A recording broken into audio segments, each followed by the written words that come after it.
As we enter the main foyer here in the main house at Neverland, this was a room where Michael Jackson would greet his closest friends, and it was a room filled with artwork. These walls had huge paintings on them. Even now, 17 years after Michael Jackson's musical passing, Neverland Ranch still doesn't feel like a typical piece of land. It's like a memory that won't go away.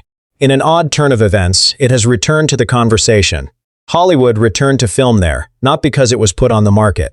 The property was used as a filming location for the Michael biopic in 2024, bringing the ancient ranch back into the spotlight and reminding everyone that Neverland is still one of the most talked about properties in pop culture history.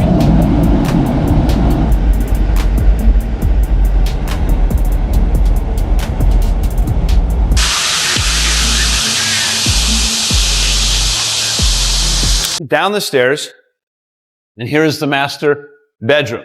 You have the kitchen here, which is absolutely huge, just a beautiful kitchen. Dining room, and the other dining table was over here. Check out this. It goes virtually forever. In here, and you can go, and there's a small door that goes this way into somewhere else, which is a very small place. I think maybe, I'm not sure what was in here. Today, after years of sharp deterioration, billionaire Ron Burkle purchased the property for $22 million in 2020. And it is now privately held and renamed Sycamore Valley Ranch. You can see how far the place has fallen from its peak just by looking at that figure. Jackson paid around $17 million for the ranch when he first purchased it in 1988, and he spent about $35 million transforming it into his own dream world, a place designed to simultaneously evoke childhood, spectacle, and retreat. Eventually, the property gained notoriety for its 13,000-square-foot French country house, lake, train station, movie theater, and amusement park-style grounds. What began as a ranch in Santa Barbara County became into one of America's most iconic private estates and one of the most emotionally charged. Off yet another bedroom is this room, which is interesting because look, it's a soundproof door.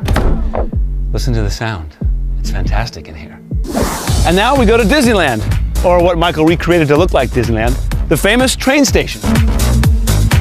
Now inside the train station, it's quite remarkable. A huge bank of monitors and also probably pastries and things like that for people waiting to get on the train. A fully functioning train station. This is due to the fact that Michael Jackson never saw Neverland as merely a house. It was a concept. Jackson chose the name in honor of Peter Pan's Neverland, a paradise where a youngster never grows old. And that decision revealed nearly everything about his feelings toward the estate. He believed he had lost his childhood, and the ranch was his attempt to recover it. Because of this, the property ended up resembling a self-contained world with a Ferris wheel, petting zoo, rail system, and fantastical gardens that were intended to make it feel like something between a theme park and a dream rather than a celebrity estate. It wasn't constructed to win over the neighbors. It was constructed to generate an atmosphere that was distinct from any other place on Earth. Some depicting Michael Jackson in whimsical or magical situations. He also loved all kinds of art. There were statues everywhere. One of the statues that I was told was located right here was of a butler with a tray with cookies on it. So he would welcome people in that way. At the other end of the foyer down here, there was a huge clock, a two-sided marble clock that was so heavy that workers had to come here to Neverland Ranch and actually reinforce the floor here so that that clock would not fall through to the basement below. Now from the foyer, we can take a couple of steps down into the main living room. This was filled with couches and chairs and rugs, and in this corner here there was a grand piano. On the top of the grand piano there were dozens of photographs, framed photographs of Michael and his family members and his friends, and they would just line the entire top of the piano. And the specifics were absurd. A 50-seat movie theater, a 4-acre lake with a waterfall, a basketball court, a tennis court, guest houses, a barn, a firehouse, a carousel, and Disneyland-style gardens and landscaping surrounding the train station were all features of the ranch. During its peak, it also had a life-size train that traveled around the property, and a petting zoo with chimpanzees, llamas, and other animals. It is simple to forget how intricate Neverland was if all you know about it is from headlines. In the traditional sense, this was not a vanity project. Michael Jackson was attempting to create a universe that mirrored the one he hoped he might have had. Across the room over here, this was interesting, next to the fireplace that he loved to use when he was entertaining guests, there was a pedestal here. On top of the pedestal was an Academy Award statue, an Oscar from 1939's Best Picture for Gone with the Wind. About 10 years ago, Michael paid $1.5 million for that Academy Award, and he put it on a rotating pedestal so his guests could admire it. Again, this was the living room, and it leads us into the kitchen, which is a huge kitchen. This is the size of Meredith's kitchen, but this is an eat-in kitchen. He had a round table over there by the window. He would eat breakfast and lunch over there. And then this is the main preparation kitchen area. Of course, he had a lot of people working for him, people who cooked for him. They all wear uniforms. And if you look at the floors, they're beautiful in here. These were actually taken from an 18th century French chateau. It was dismantled in France, and then the pieces of it were shipped here to the United States, and craftsmen meticulously put it back together. As a matter of fact, some of those craftsmen occupied many of the rooms, the hotel rooms, in this area for a couple of years. However, the fairy tale was short-lived. Following his misconduct trial in 2005, Jackson left Neverland and never came back. The ranch was increasingly linked to legal pressure, controversy, and isolation following the 2003 police raid and the public scrutiny. You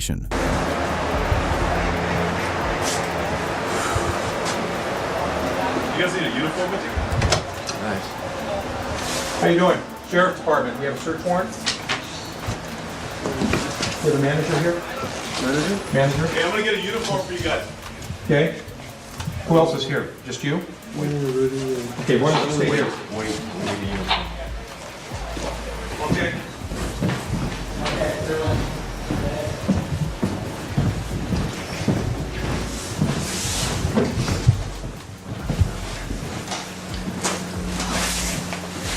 Okay, I've got, you guys saw the one camera leading over his place? Right. By the time Jackson passed away in 2009, Neverland had already evolved from a place of residence to a symbol, a location caught between fallout and myth. Long before he passed away, the ranch's reputation was severely damaged by his personal issues, which is one of the reasons it's still so hard to separate the estate's history from Jackson's. Okay, we do have some computers. Let's let John get in and disconnect. This is not what you're looking for. Okay. So I'm looking for. Okay, sorry. We have a telephone list. There should be a security house. Okay, let's let Opie and those guys know that we may be looking for that. Security at Oh, the no, house. that's at This the is house. Okay. Security At house. the house. Security Okay. office is probably at the main gate. Right. Okay. Well, the Okay. fireman is saying that they have an office, which is where the security, what's her name? Violet. Violet. In my office, I just put a desk in there yesterday. She's for the head me. of security. Where is Violet? Violet actually was on the phone when I was on the phone with her on the helicopter, so I told her I think something's going on, and so I don't know if she was heading in. The property began to fall apart after he left. Jackson fell behind on a $24.5 million loan associated with the ranch in 2008. Additionally, Colony Capital eliminated several of its important assets upon his passing, such as the rides and petting zoo, the exclusive amusement park that had previously characterized bit by bit. Neverland started to vanish. The enchantment did not suddenly disappear. It was taken apart. The ranch's later years are so eerie because of this. It didn't simply get older. Once one of the world's most opulent private playgrounds, it was dismantled, rebuilt, and gradually transformed back into raw real estate. Additionally, some of the antique rides were removed from the property. According to recent reports, the amusement attractions were sold and subsequently appeared at fairs in California, Oregon, and Washington. Some of the rides eventually found permanent homes at locations like Beach Bend Park and Coney Island. Because it conveys the entire Neverland tale in a single picture, that detail is almost too perfect.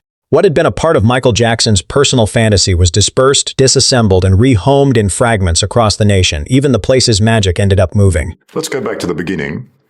When you started working at Neverland, what was it like? It was a little bit, it was a very different kind of job. It took me about a year and a half to even get used to it. It was very different. Well, when you were hired, what was the job description? When I got hired, I was told I would be a maid. And that entailed what? A maid there, you would clean up the house, the main house. We had guest units that we would prepare for the guests. There was a theater. We would get the popcorn ready for that.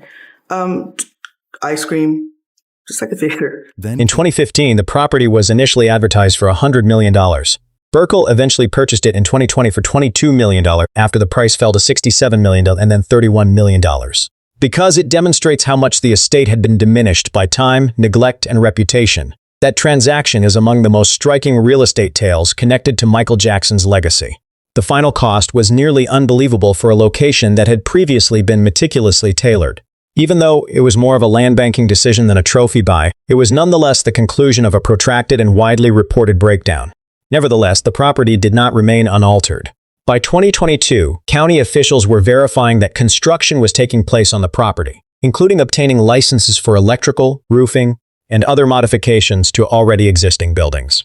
According to reports, the 2,700-acre property saw a constant flow of activity as the current owner fulfilled his pledge to restore the estate's remaining structures.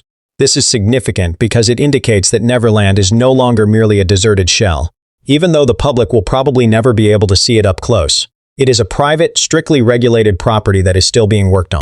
Now I'm entering really the private area of this home and stepping into Michall Jackson's private master bedroom suite. I just want to show you on the wall a security code panel so that Michall could push this to enter this area, or anyone else who would have access to this area would push this. What makes the recent comeback even stranger is that Neverland has now been used by the film industry as a living set. In 2024, filming permits showed that production on the Michall biopic included dialogue scenes, petting zoo work, and stunt filming on the property. SFGATE reported that Hollywood had descended on the ranch and given it new life for the movie, so the ranch that once sat silent for years has now been pulled back into the spotlight by a movie about the man who built it. But that film connection also brought the ranch back into one of the biggest legal and creative controversies surrounding Michall Jackson's story. The first version of the biopic was going to include a 1993 raid scene at Neverland, and some of that footage was actually filmed. Later, the production had to remove it after legal issues tied to Jackson's settlement with the Chandler family made that material impossible to use. So Neverland ended up doing double duty. It was both a real filming location and the exact place where the movie had to stop telling the story. That is a pretty remarkable twist for a property that already had one of the strangest histories in pop culture. That twist matters because Neverland was always more than a backdrop. It represented the part of Jackson's life where fantasy, isolation, and control all collided. He built it as a retreat from the pressure of fame, but it eventually became a symbol of that same fame's burden. It was a place that tried to preserve innocence, while the world outside kept demanding answers, explanations, and access. And that contradiction is why the ranch still captures people's attention years later. It is not just a real estate story, it is a character study in property form.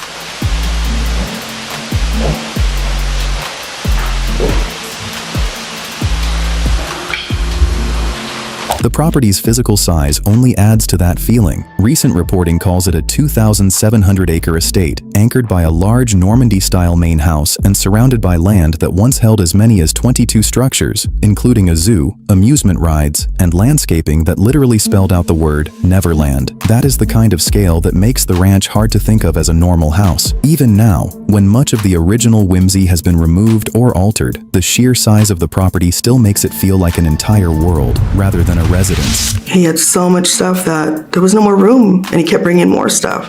I didn't know where to put it. What sort of stuff? Stuff like from overseas, just things that he liked to collect for his bedroom. Just How big was this bedroom? his bedroom was very big. It was like the size of a home. It was the two-story. So when you go into his bedroom, it was very huge. And then on one side there was a walk-in closet and a stairwell that would go up to a loft on the top. So there was another bed up there. On the other side, there was another walk-in closet, a big jacuzzi. So it was big, a lot of wood. The floors were all wood. And that world has changed a lot over time. Where there were once rides, There are now fewer traces of the original spectacle. The private fantasy got broken apart and redistributed into pieces of public nostalgia. That is what happened to Neverland in the years after Jackson's death. It was not simply abandoned. It was dismantled, reshaped, sold, and slowly repurposed. What makes the ranch especially interesting in 2026 is that it sits at the intersection of several different stories at once. It is a celebrity home, a memorial of sorts, a legal symbol, a former theme park, a filming location, and a property still being restored by a private owner who clearly sees long-term value in it. That combination is why it keeps showing up in articles, why fans still talk about it, and why new generations keep rediscovering it whenever a film or documentary brings Michael Jackson back into the cultural conversation. It is also why Neverland remains such a haunting part of Jackson's legacy. The place was built to be joyful, childlike, and protective, but it became one of the most scrutinized private properties in modern celebrity history. Jackson used it to create a world that matched his imagination, and then the world turned it into evidence, rumor, legend, and eventually a movie set. That arc, from fantasy to fallout to partial restoration, is what gives Neverland its power even now. It is still Michael Jackson's most visible attempt to turn a feeling into a place. I want to show you something that is really somewhat special and interesting. If you look at these cabinets up here and then you open this cabinet here, you see another security panel, code panel here. If you push the right code on that panel, it unlocks. Now keep in mind, there would be clothing hanging here, so this would be covered. Triple locks on this wall here, and it reveals a secret section of this closet. I'm not sure what he kept in there, but clearly he didn't want many people to know that it existed. I'm going to come back out of the cedar closet here for a second, and then we go up the stairs into where Michael Jackson slept. This was the sleeping loft over here.